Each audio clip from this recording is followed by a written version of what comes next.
السلام علیکم ورحمۃ اللہ تعالیٰ وبرکاتہ۔ دوستو کیسے ہیں آپ لوگ؟ امید کرتا ہوں سب خیر و عافیت سے ہوں گے۔ دوستو آج کی ویڈیو بہت ہی امپورٹنٹ ہونے والی ہے، بہت ہی ایمان افروز بیان ہے سید امیر القادری صاحب کا ماہ محرم کے متعلق کہ ماہ محرم میں ہمیں کیا چیز کرنی چاہیے اور 1 سے 10 محرم تک ان کاموں کو ضرور کرے، انشاءاللہ عز و جل بہت برکتیں حاصل ہوں گی۔ سید امیر القادری صاحب کا بہت ہی پیارا بیان ہے، آئیے چلتے ہیں اپنی ویڈیو کی طرف۔ اہل بیت سے محبت کر سکتے ہیں، صرف رافضی کرتے ہیں؟ رافضی کچھ نہیں کرتے بھائیو، وہ تو صرف سیاست کرتے ہیں۔ محبت تو اہل سنت کرتے ہیں، اور اہل بیت کی محبت ہی ایمان و سنیت ہے۔ ڈرنا نہیں کسی سے، جتنی محبت کر سکتے ہو کرنا، اور انہی کی محبت میں نیاز کرتے ہو کرو، شربت پلاتے ہو پلاؤ۔ کہا کسی چھوکرے نے کہا کہ یہ بدعت ہے، تو مجھے پتا چلا، میں نے کہا یار یہ بدعت ہے تو کیا یہ جاہل لوگ کرتے تھے؟ تو میں نے سوچا کہ چلو سب مسلک کی کتابیں اٹھا کے پڑھتے ہیں۔ تو ابتدا کی میں نے مولوی اسماعیل دہلوی کے چچا کی کتاب فتاوی عزیزی اٹھائی، کیونکہ شاہ عبدالعزیز صاحب جو ہے اس کو مولوی اسماعیل دہلوی کے گروپ والے لوگ بھی مانتے ہیں، اور ہم لوگ بھی شاہ صاحب کو مانتے ہیں۔ شاہ عبدالعزیز 13ویں صدی کے مجدد ہے۔ اب ان کے ملفوظات میں لوگ کہتے ہیں کہ ملاوٹ ہو گئی۔ ملاوٹ ملفوظات میں ہو سکتی ہے، سیرت میں ہو سکتی ہے، فتوے کی کتاب میں ملاوٹ نہیں ہو سکتی۔ تو جب شاہ عبدالعزیز صاحب کو میں نے کہا یا شاہ عبدالعزیز المدد، اس لیے کہ ہم نبی کی اہل بیت سے ہی مانگتے ہیں، اور جو اہل بیت کے غلام ہیں ان سے بھی مانگتے ہیں۔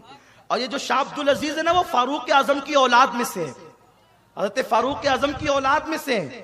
شاہ صاحب کی جب فتوے کی کتاب کھلی تو اس میں لکھا، شاہ عبدالعزیز سے کسی نے پوچھا محرم شریف میں نیاز کرنا کیسا؟ نیاز کھانا پکانا نہیں، نیاز کا۔ اچھا یہ نیاز اتنا اہم ٹاپک نہیں ہے کہ میں اتنے حسین کا ذکر کرتے کرتے کروں، لیکن دراصل بات یہ ہے کہ جب کبھی کسی چیز کا انکار ہو تو بات کو کھول دینا چاہیے تاکہ لوگوں میں اختلاف نہ ہو۔ پورا شہر، میں اپنے شہر کو متحد دیکھنا چاہتا ہوں، اس لیے کوئی گڑبڑ مت کرو، متحد رہو۔ اور اتحاد کہاں ہوگا؟ اللہ کی رسی پکڑ کر، اور اللہ کی رسی اہل بیت ہے، ان کو پکڑو، متحد ہو جاؤ۔ میرے بھائیو، تم اہل بیت کو چاہتے ہو نا، تمہارے سر پیر کی جوتیاں میرے سر کا تاج ہے۔ یہ لفاظی نہیں، یہ حقیقت ہے۔ میں 1 محرم سے لے کر کل تک تڑپتا رہا، کب جاؤں گا مالیگاؤں، تو میری قوم سے میری ملاقات کب ہوگی، کب ان کو پیغام پہنچاؤں گا، کب ذکر حسین کروں، کیونکہ میری تو تمنا ہی ہے، میرا وظیفہ یہی، میری زندگی یہی، میری بندگی یہی ہے، سب میرے لیے یہی ہے، بلکہ دعا یہی ہے، اللہ اس وقت موت دینا جب میں ذکر مولا حسین کر رہا ہوں، میری زبان پہ حسین کا نام اور روح جا رہی ہو، یہ اپنی دعا ہے۔ وہ بھی پڑھ دو شاہ عبدالعزیز صاحب والی، اور یہ بھی بات مکمل کر دو تاکہ بات ختم ہو جائے۔ شاہ عبدالعزیز صاحب سے کسی نے پوچھا کہ نیاز بنانا کیسا، حسین پاک کی نیاز بنانا کیسا؟ حضرت شاہ عبدالعزیز کہتے ہیں جب محرم کی 10 تاریخ آتی ہے تو میں اپنے مدرسے کی چھٹی دے دیتا ہوں، میرے مدرسے کی چھٹی ہو جاتی ہے۔ کس مدرسے کی چھٹی؟ جس میں شاہ فضل خیر آبادی جیسا امام المنطق پڑھتا ہے اور بڑے بڑے لوگ پڑھتے ہیں، کہ میں مدرسے کی چھٹی دیتا ہوں۔ تو مدرسے کی چھٹی آپ کیوں دیتے عاشورہ کے دن؟ اس لیے کہ وہ رسول اللہ کے دور سے محترم ہے اور پہلے سے محترم ہے، اس لیے کہ عاشورہ کی فضیلت تو یہی ہے نا کہ حضور کے دور میں بھی حضور اس کو فضیلت بیان کرتے تھے۔ وہ وہی دن ہے کہ نوح کی کشتی کو کنارہ ملا، آدم کی دعا قبول ہوئی۔ تو شاہ صاحب آپ اس لیے چھٹی دیتے ہیں کہ یہ اس لیے فرماتے ہیں، اس لیے چھٹی دیتا ہوں کہ اس دن میرے آقا سیدنا امام حسین کی شہادت کا دن ہے، اور میں جب مدرسے کی چھٹی دیتا ہوں تو چھٹی دے کر طلبہ کو چھوڑ نہیں دیتا، بلکہ سارے طلبہ کو جمع کرتا ہوں، اور میں اپنے ذاتی پیسے سے امام حسین کی نیاز کرتا ہوں، نیاز، اور ادھر نیاز تیار ہوتی ہے اور میں امام حسین کی شہادت پڑھتا ہوں، امام حسین کا ذکر پڑھتا ہوں، اور پھر یہ ہوتا ہے ادھر نیاز بن رہی ہے، ادھر شہادت حسین کا ذکر ہو رہا ہے۔ جب نیاز آ جاتی ہے فرماتے ہیں میں امام حسین کی بارگاہ میں فاتحہ پڑھتا ہوں، کھانا سامنے رکھ کر فاتحہ پڑھتا ہوں، پھر فوراً فاتحہ کے بعد کھانا نہیں ہوتا، ہم سب لوگ اٹھ کر کے کھڑے ہو جاتے ہیں، اور کھڑے ہو کر کے پھر ہم امام حسین پر اور کربلا والوں پہ سلام پڑھتے ہیں، صرف نبی پر نہیں آل نبی پر بھی سلام پڑھتے ہیں۔ فرماتے ہیں جب میں حسین پر کربلا کا تصور کے سلام پڑھ رہا ہوتا ہوں تو اس وقت میں اپنے دل کے قریب امام حسین کو پاتا ہوں، امام حسین کی قربت محسوس کرتا ہوں۔ سبحان اللہ، سبحان اللہ۔ نیاز کا تصور یہاں سے، شربت کا ذکر یہاں سے ہے۔ امام محمد باقر رضی اللہ تبارک و تعالی عنہ، کسی نے کہا حضرت جابر آپ کے نانا کے صحابی ہیں، اسی محلے میں رہتے ہیں، کہا میں اپنے نانا کی صحابی کو دیکھنا چاہتا ہوں، زیارت کرنا چاہتا ہوں، ان سے کہو اگر وہ اجازت دے تو میں آ سکتا ہوں؟ اجازت ہے، آ سکتا ہوں۔ ایک خادم گیا، اے حضرت جابر، امام محمد باقر جو امام زین العابدین کے بیٹے ہیں نا، آپ سے ملنا چاہتے ہیں، اور وہ آپ کے محلے میں آئے ہیں۔ آپ غصے میں آ گئے، تم لوگ کیا کرتے ہو؟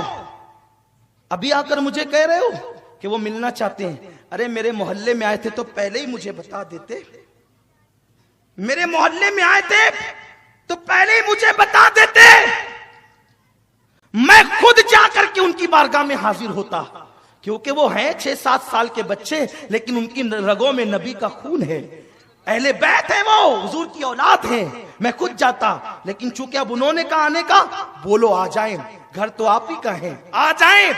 اور فرمایا جب وہ نکلنے لگے اٹھ کر کے میرے یہاں آنے کے لیے، مجھے اطلاع کر دینا، وہ وہاں سے نکلیں گے، میں تعظیم کے لیے یہاں سے کھڑا ہو جاؤں گا۔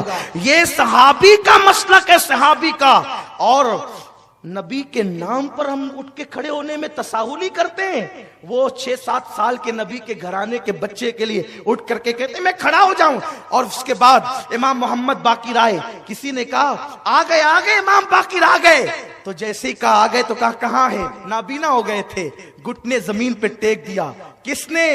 سفید داڑھی ہے، نبی کا شاگرد ہے، صحابہ میں عالم ہے، عالم صحابہ میں عالم ہے، اللہ اکبر، اپنے گھٹنے زمین پہ رکھ دیے اور اپنے لبوں سے امام باقر کے پیر چومنے لگے۔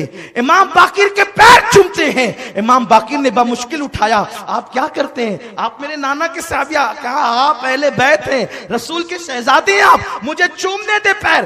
پیر چومنے لگے، اور جب اٹھ کر کے کھڑا کیا، اٹھا کر کھڑا کیا گیا تو اپنا ہاتھ لیا اور امام باقر کے سینے پہ ملنے لگے، اپنا ہاتھ لے کر امام باقر کے سینے پہ، کہاں؟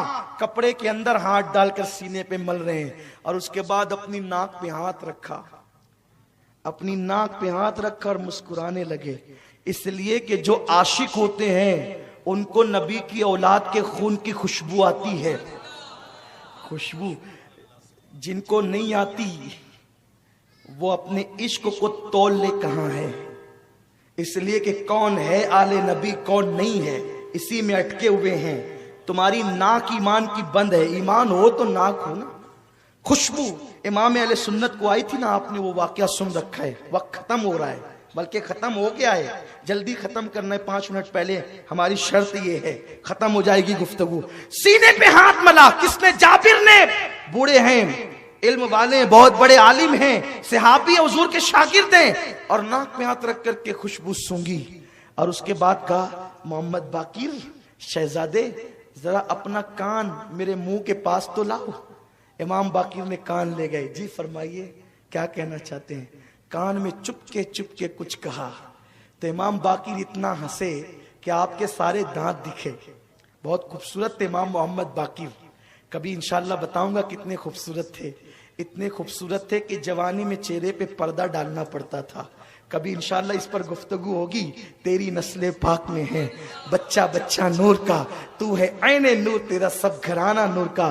امام باقر کے کان میں کچھ کہا، اتنا ہنسے کہ دانت سب دکھے، چمک والے دانت سب دکھے۔ امام باقر نے کہا اچھا اب میں چلتا ہوں۔ امام حضرت جابر نے کہا ٹھیک ہے۔ اور جب یہ نکلے شاگردوں نے گھیر لیا، اے جابر آپ نے امام محمد باقر کو کیا کہا، ہمیں بتا دیں۔ حضرت جابر کہتے ہیں لوگوں تمہیں کیا بتاؤں، ایک دن میں حضور سے ملنے گیا تھا، آقا سے ملاقات کے لیے گیا تھا، حضور بھی اکیلے تھے میں بھی اکیلا تھا، جا کر کے بیٹھ گیا۔ حضور نے کہا جابر اللہ تجھے بڑی لمبی عمر دے گا، اللہ تجھے، غیب دا نبی کہہ رہے اللہ تجھے لمبی عمر دے گا، لمبی عمر دے گا اللہ تجھے، اتنی لمبی تو میرے حسین کی جوانی دیکھے گا، اس کی شادی دیکھے گا، پھر اس کا بیٹا زین العابدین دیکھے گا، اور اس کا بیٹا محمد باقر پیدا ہوگا، اس کو بھی تو دیکھے گا، تیری عمر اتنی لمبی ہوگی، اور ایک دن میرا باقر تیرے گھر آئے گا۔ او جابر، میں تو آتا رہا ہوں، میرے بیٹے کے بیٹے کا بیٹا بھی تیرے گھر آئے گا، اللہ تجھے اتنی لمبی عمر دے گا۔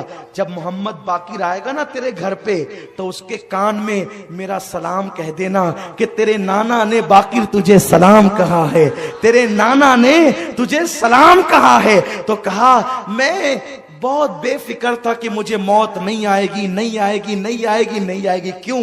اس لیے کہ میرا ایمان ہے جب تک باقر میرے گھر نہ آئیں گے، رسول نے کہہ دیا کہ باقر گھر آئیں گے، تو جب تک باقر گھر نہ آئیں گے اس وقت تک مجھے موت نہیں آئے گی۔ اے میرے شاگردو، اب میرا کفن تیار کر لو، اس لیے کہ میں نے نبی کی امانت آل نبی تک پہنچا دی ہے، اب مجھے بہت جلدی موت آنے والی ہے۔ صحابی ہو کر نبی کے بچوں کی اتنی تعظیم کرتے تھے، ارے باقر کی اتنی تعظیم کرتے ہیں، امام حسین سامنے آتے ہوں گے تو کتنی تعظیم کرتے ہوں گے۔ سبحان اللہ، سبحان اللہ۔ دوستوں مزہ آ گیا اور ایمان تازہ ہو گیا اس ویڈیو کو سن کر کے، اس ویڈیو کو دیکھ کر کے۔ سید امیل القادری صاحب کا بہت ہی پیارا بیان تھا۔ ماہ مبارک میں، اس ماہ محرم میں خوب شبیل کرے، نیاز کرے، کھچڑے پکائے اور لوگوں کو کھلائیں، لوگوں کو پلائیں۔ دوستو اس ویڈیو کے بارے میں آپ کی کیا رائے ہے؟ ویڈیو کیسی لگی کمنٹ باکس میں ضرور بتائیں۔ اس ویڈیو کو زیادہ سے زیادہ ثواب کی نیت سے شیئر ضرور کریں، ہمارے چینل کو بھی ضرور سبسکرائب کر لیں۔ ملتے ہیں اگلی ویڈیو میں۔ السلام علیکم ورحمۃ اللہ تعالیٰ وبرکاتہ۔